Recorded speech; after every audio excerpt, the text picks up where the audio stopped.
Presiden ke-7 Joko Widodo meminta isu ijazah dihentikan jika memang dianggap menguntungkan dirinya. Lalu apakah isu ijazah palsu menguntungkan Jokowi secara politik? Kita akan bahas bersama juru bicara Partai Solidaritas Indonesia Beni Papa dan juga analis politik atau pakar politik Ikrar Nusa Bakti. Selamat malam Prof. Ikrar. Malam Mas Beni. Malam, Mas.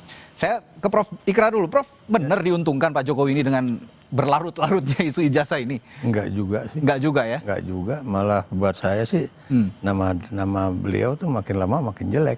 Kalau buat saya ya. Dan itu juga ngapain juga dia mau memperpanjang persoalan itu. Padahal, dan ini juga dia teman-teman yang dari, nggak tahu dari PSI ya, tapi yang jelas orang pada ngomong bahwa para pendukungnya itu seakan-akan Roy Suryo Ses itu memperpanjang. Ada kemudian juga yang mengatakan bahwa Roy Suryo itu didukung oleh orang besar gitu yang punya jaket biru gitu kan. Nah, itu yang semuanya juga dibantah sama Roy Suryo Ses. Prof, saya melihat mengapa seolah-olah Pak Jokowi ini juga seperti enjoy berselancar dengan isu ini begitu loh. Ya bisa saja ya, karena biar bagaimanapun ya, whether you like it or not ya, apakah itu berita itu bersifat positif atau negatif, itu kan nama beliau akan muncul terus. Dan itu buat rating televisi ataupun rating buat beliau sendiri, itu kan berarti dia walaupun sudah tidak lagi menjadi presiden, tapi nama dia masih muncul.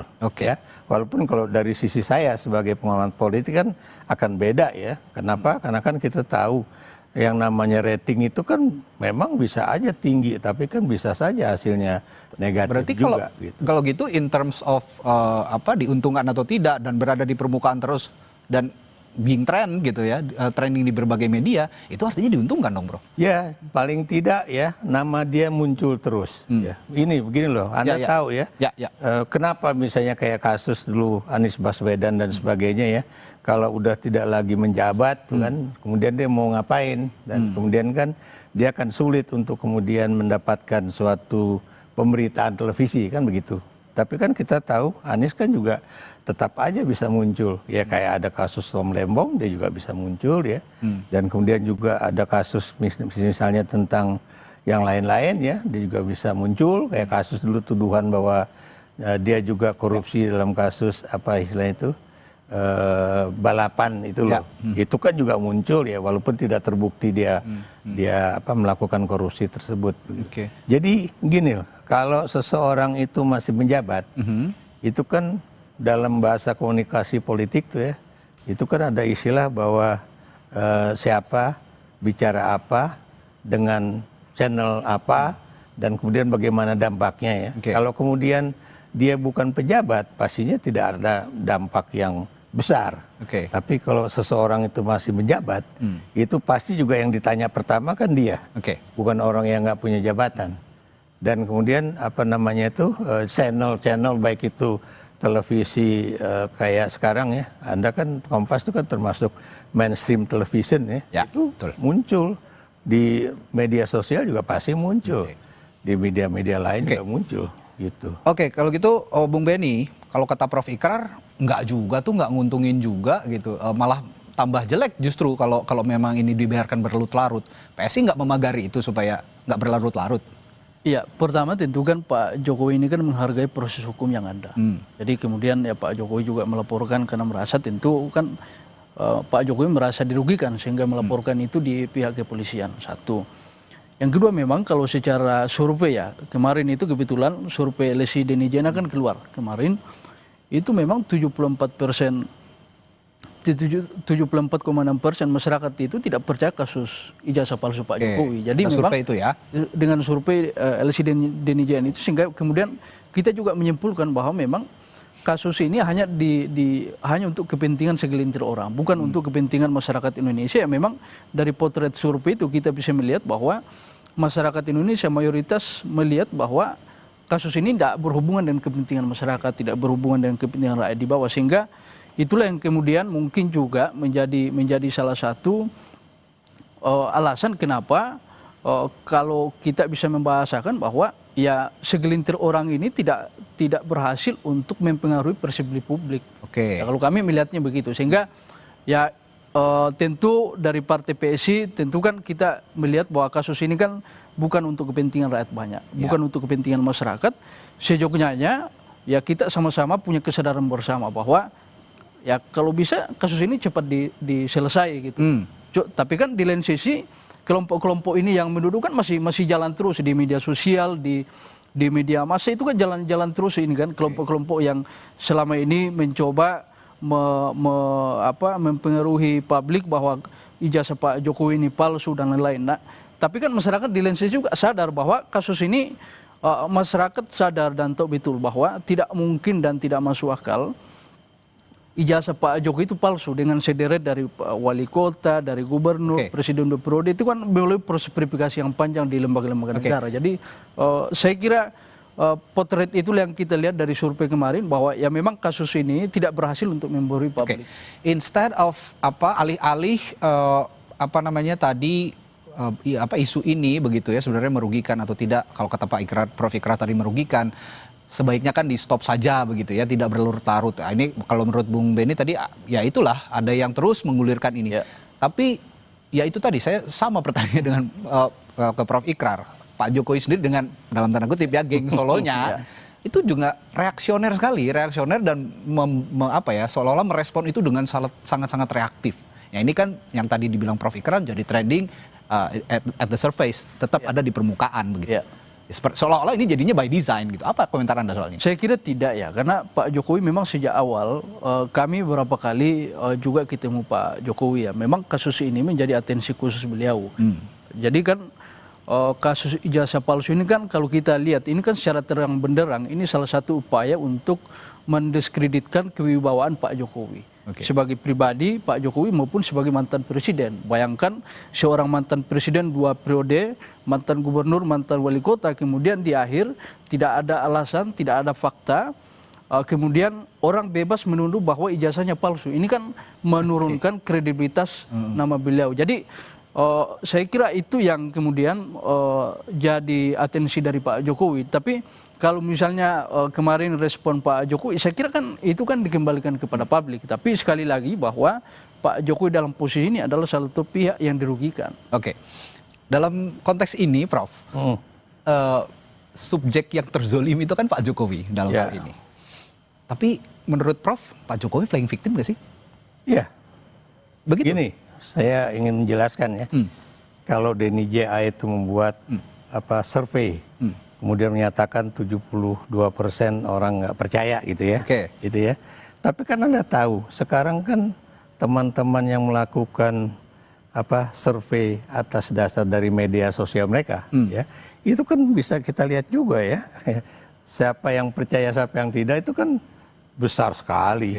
Misalnya apakah Anda percaya bahwa Jokowi itu berkata benar, pasti lebih banyak yang nggak percaya gitu.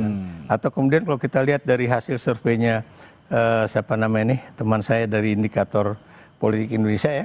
Burhanuddin Mutadi. Burhanuddin kan juga mengatakan Prof Burhan, terjadi suatu penurunan yang signifikan dari kasus ijazah palsu Jokowi ini ya. Memang tidak sedikit, memang nggak terlalu drastis ya, tapi kalau buat dari pendekatan survei itu sangat signifikan. Itu satu ya. Kedua ya, kalau tadi Anda katakan ya bahwa kemudian itu tadi saya bilang Roy Suryo CS atau kemudian ada orang besar ya dengan jaket biru mendanai dan sebagainya ya. Pertanyaan saya, siapa yang kemudian menerus-teruskan kasus ijazah palsu? Buat saya Pak Jokowi sendiri. Ya, itu maksudnya. Ya, saya beri contoh ya. Kalau beliau tidak melaporkan kasus ini ke Polda Metro Jaya, tidak akan ada kasus ini berlarut-larut. Itu satu. Kalau kemudian dia juga duduk manis aja di rumah di Solo, dan kemudian seperti yang juga beliau ungkapkan kepada ibu-ibu yang menjadi jurnalis itu kan dia ngeliatin gini, nah liatin aja. Ini loh ijazah asli saya, dan kemudian tinggal kemudian kita melihat itu benar asli atau ada yang lain. Kalau dia ngeliatin begini, selesai itu. Dari dulu saya bilang selesai, nggak mungkin nggak. Tapi karena beliau kemudian melaporkan teman-teman ke Polda Metro Jaya. Polda Metro Jaya, udah gitu dari Polda Metro Jaya masuk ke Polresta di Solo, di Surakarta. Solo ya. Itu kan orang jadi bertanya-tanya loh, kok dia ngadunya ke Jakarta, kemudian Dia diperiksanya di Solo, sana. ya. Dan itu teman polisi sendiri loh yang bilang Ya. ya. Dia menyerahkan satu ijazah, kemudian melaporkan kasus bahwa ada Ya. pencemaran nama baik, tapi Ditambah, Prof. yang Ya.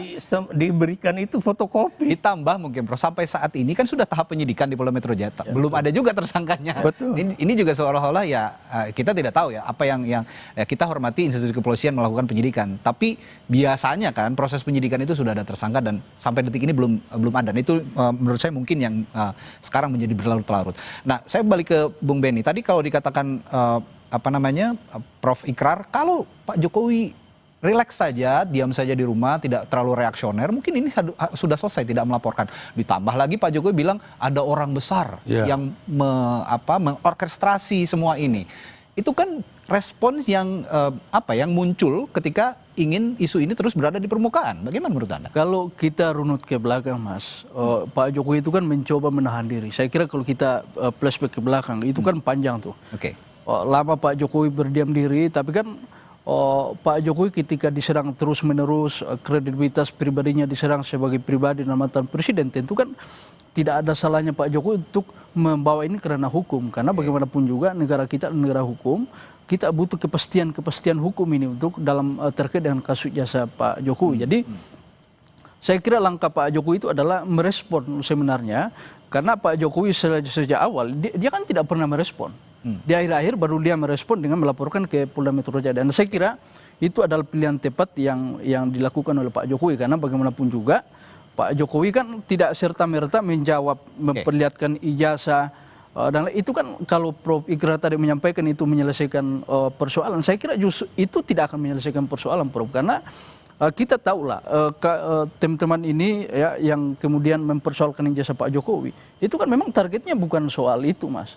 Ketika Pak Jokowi memperlihatkan ijazahnya, itu kan tidak ada jaminan bahwa kasus ini mereka akan selesai untuk mempertanyakan ijazah Pak Jokowi. Dan sikap Pak Jokowi, langkah Pak Jokowi membawa kerana hukum sebenarnya ini untuk memagari sebenarnya, supaya ada norma-norma hukum, ada jalur-jalur hukum yang dilewati supaya kasus ini bisa terarah. Baik, gitu. Bung Benny, saya sepakat bahwa dibawa kerana hukum, diproses saja secara hukum gitu ya. Tapi menurut saya publik bereaksi dan menganggap Pak Jokowi ini memanjangkan isu ini ketika ada pernyataan beliau muncul soal orang besar di balik ini semua. Nah itu yang harus sebenarnya dijawab. Mengapa harus ada statement itu begitu? Saya kira ini kan berarti masuknya ke ranah politik jadinya. Betul. Tapi memang sejak awal ini kan politik, Mas. Kalau kita lihat ini kawan-kawan yang melaporkan Pak Jokowi, ini kan kita bisa lihat track record-nya juga. Teman-teman yang memang selama ini berbeda pandangan politik dengan Pak Jokowi, memang tidak, mereka yang selama pemerintahan Pak Jokowi tidak pernah di barisan yang sama, yang selalu menempatkan diri sebagai oposisi dari pemerintahan Pak Jokowi, itu kan juga tidak bisa dinafikan dan itu fakta. Yang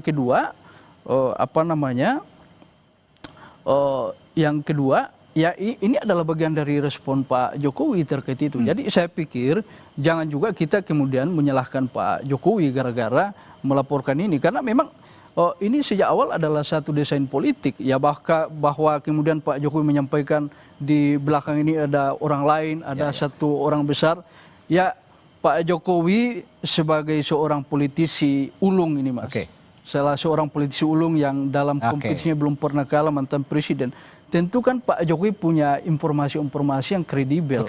Tapi kan Pak Jokowi tidak menuduh. Baik, ya kan? Benny, baik, berhenti di situ. Saya tertarik politisi ulung ini, Prof.